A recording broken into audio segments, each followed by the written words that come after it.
माननीय सभापति महोदय, जब मैं उस दिन अपना वक्तव्य दे रहा था तो समाप्त होते समय माननीय गृह मंत्री जी ने आदेश दिया था कि जो संख्या मैंने अप्रॉक्सीमेट बताई थी उसको थोड़ा सुधार कर दे। तो आज मैं बताना चाहता हूं, पिछले लोकसभा में सबसे बड़ी जीत असम की धुबरी सीट पर 10,12,476 वोट से हुई थी और जहां सबसे बड़ा डेमोग्राफिक चेंज हुआ है। परंतु इस सुधार के साथ मैं कुछ निखार या विकार भी बताना चाहता हूं। मैं बताना चाहता हूं, पिछला लोकसभा चुनाव एकमात्र चुनाव था भारत के इतिहास का जहां बांग्लादेश के अखबार में इनकी पार्टी के बड़े नेता ने, डेली स्टार अखबार का नाम है, जिसमें आर्टिकल लिखा जिसका नाम था मोदी हैज टू गो। मैं पूछना चाहता हूं कांग्रेस के नेताओं को, बांग्लादेश के अखबार में यह लिखने की आवश्यकता क्यों पड़ी मोदी हैज टू गो, और इसका और जीत का क्या कनेक्शन है, यह मैं प्रबुद्ध सांसदों के विवेक के ऊपर छोड़ता हूं। और मैं दूसरी बात कहना चाहता हूं, यह चिंता सिर्फ हमारी नहीं थी सभापति महोदय। मैं एक वाक्य कोट करना चाहता हूं और वाक्य है, the infiltration has become a disaster now. I have both the Bangladeshi and Indian voter list. This is a very serious matter. I would like to know when it would be discussed in the House. Sir आपको पता है किसने बोला था? ममता बनर्जी 4 अगस्त 2005 इसी भारत की संसद में बोला गया। अब बताइए, तब ये कहते थे और आज ये कर रहे हैं। इसे कहते हैं कि देख तेरे संसार की हालत क्या हो गई भगवान, कितना बदल गया इंसान। अब मैं ये भी कहना चाहता हूं, इसी भाव के अनुसार जो पूरे संसद का विचार था, जब माननीय गृह मंत्री जी सीए का विचार प्रस्ताव लाए तो उस समय पूरे देश में शाहीन बाग बनाने का प्रयास किया गया और नाना प्रकार के आरोप प्रत्यारोप लगाए गए कि अमुक को क्यों नहीं दिया जा रहा है, दूसरे को क्यों नहीं दिया जा रहा है। तो मैं बताना चाहता हूं, जो लोग हमसे उस समय पूछते थे कि सीए का लेजिस्लेशन जो होम मिनिस्ट्री लाई थी उसमें परसिक्यूशन क्यों नहीं दिख रहा था, तो मैं उनसे कहना चाहता हूं, अब तो कम से कम बांग्लादेश की घटनाओं के बाद माफी मांगनी चाहिए कि परसिक्यूशन नहीं दिखाई पड़ रहा था जिन लोगों को। उनके लिए मैं अटल जी की कविता की वो पंक्ति कोट करना चाहता हूं कि जिनके लाशों पर पग धरकर आजादी भारत में आई, वो अब तक है खाना बदोश गम की काली आंधी छाई। हिंदू के नाते उनका दुख कहने में तुम्हें लाज है आती, तो सीमा के उस पार चलो सभ्यता जहां कुचली जाती। मगर अफसोस की बात यह है सभापति जी, जब ये सीमा के पार जाते हैं तो क्राइम अगेंस्ट ह्यूमैनिटी शब्द गाजा के लिए लिखते हैं अपने ट्वीट में, बांग्लादेश के लिए नहीं लिखते हैं। उससे भी साफ समझ में आ जाता है कि सीमा के पार इनकी दृष्टि कहां और किस रूप में आती है। अब मैं यह भी बताना चाहता हूं, जो हमारे साथी ने कहा कि गृह मंत्रालय हस्तक्षेप कर रहा है किसी राज्य में, परंतु मैं बताना चाहता हूं गृह मंत्रालय ने हस्तक्षेप नहीं किया, राज्यों ने हस्तक्षेप किया है। गृह मंत्रालय में नागरिकता को लेकर कानून बनाना केवल केंद्र सरकार का अधिकार है और संबंधित मिनिस्ट्री है गृह मंत्रालय। और जब नागरिकता को लेकर सीए कानून बना तो एक नहीं अनेक राज्य विधानसभाओं ने उसके विरुद्ध प्रस्ताव पारित किया।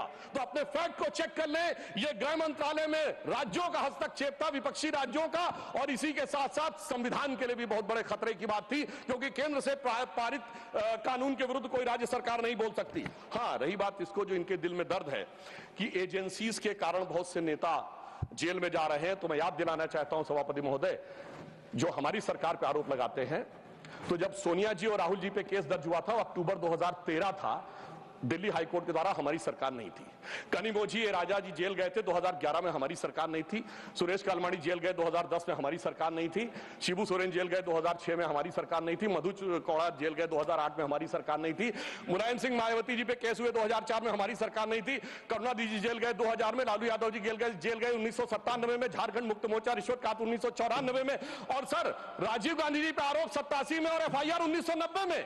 मेरे भाई, हम लोग पढ़ाई की एज से प्रौढ़ावस्था में आ गए, आप लोगों को अंदर बाहर कोर्ट कचहरी का चक्कर काटते देखते हुए, और फिर 2014 के बाद की पर्ची हमारे नाम की फाड़ रहे। मुझे लगता है ये बिल्कुल तथ्यों के विपरीत है। ईमानदारी से उनको आत्मावलोकन करने का प्रयास करना चाहिए, बजाय कि आरोप लगाने के ऊपर। हाँ, एक बात मैं जरूर कहना चाहता हूं, गृह मंत्रालय ने एक बहुत बड़ा काम इस कार्यकाल में जानते क्या किया? इस देश को वास्तविक रूप में सेकुलर बना दिया, समग्र रूप से सेकुलर बना दिया। सर वो क्या था? 1976 में जब कॉन्स्टिट्यूशनल अमेंडमेंट करके सेकुलर वर्ड जोड़ा गया कॉन्स्टिट्यूशन में, तो कश्मीर की विधानसभा ने उसे एक्सेप्ट नहीं किया था। इसलिए इस देश में एक ही राज्य था जो संवैधानिक दृष्टि से सेकुलर नहीं था। सर 5 अगस्त 2019 को जब धारा 370 हटी तो यह वास्तविक अर्थों में पूरा देश सेकुलर हो गया। इसके लिए मुझे लगता है गृह मंत्रालय को बधाई दी जानी चाहिए।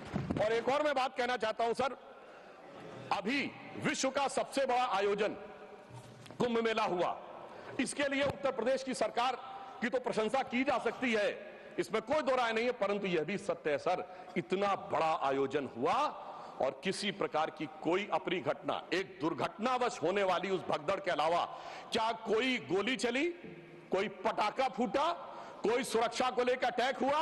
यदि ये नहीं हुआ तो मैं मानता हूं इसके लिए सुरक्षा एजेंसियों की सतर्कता और उसके लिए गृह मंत्रालय की जो सजगता थी वो भी बधाई का पात्र है। और वैसे मैं एक शब्द और कहना चाहूंगा सर, जो कुछ कुंभ मेले में दिखाई पड़ा था उसको कम से कम मैं निगेटिव बात न कह के पॉजिटिव बात कहना चाहूंगा।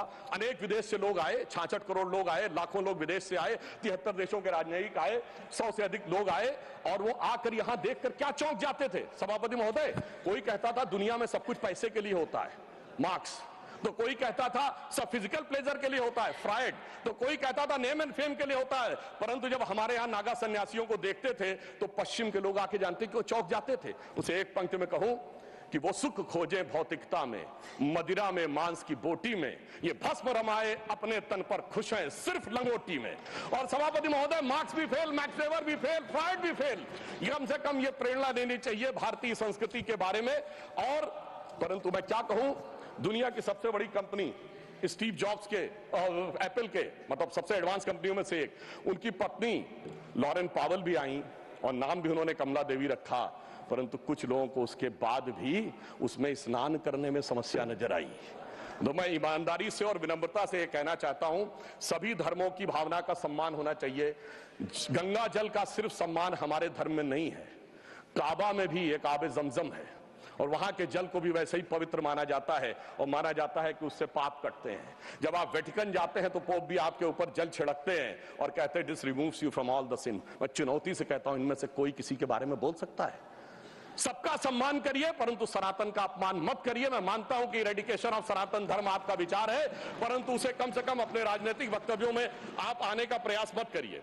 परंतु मैं एक बात और कहना चाहता हूं, अभी हमारे डीएमके के लोग डिलिमिटेशंस के बारे में बोल रहे थे, उनकी कंसर्न समझी जा सकती है, परंतु मैं सिर्फ एक बात कहूं सर, जनसंख्या का यदि उनको लगता है कि किसी जगह विचार बढ़ रहा है संख्या और किसी जगह नियंत्रित है, चूंकि उन्होंने नियंत्रित की है, तो सर ये सिर्फ ज्योग्राफी पर है कि सोसाइटी पर भी लागू होगा?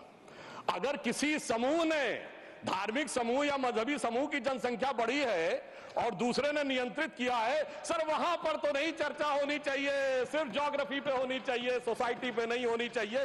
और मैं ईमानदारी से कहना चाहता हूं, यदि विचारे जनसंख्या नियंत्रण का कानून लाने का समर्थन करिए, तो मुझे लगता है इस विषय के ऊपर ईमानदारी से काम करने का प्रयास करना चाहिए। अब मैं एक और बात कहना चाह रहा हूं सर, टैक्स कहना चाह रहा हूं कि राज्यों का समन्वय भी केंद्र सरकार के गृह मंत्रालय के अंडर में आता है, परंतु राज्यों का समन्वय का विषय दोनों तरफ से होता है। राज्यों के ऊपर भी दायित्व है समन्वय का और केंद्र के ऊपर भी दायित्व है।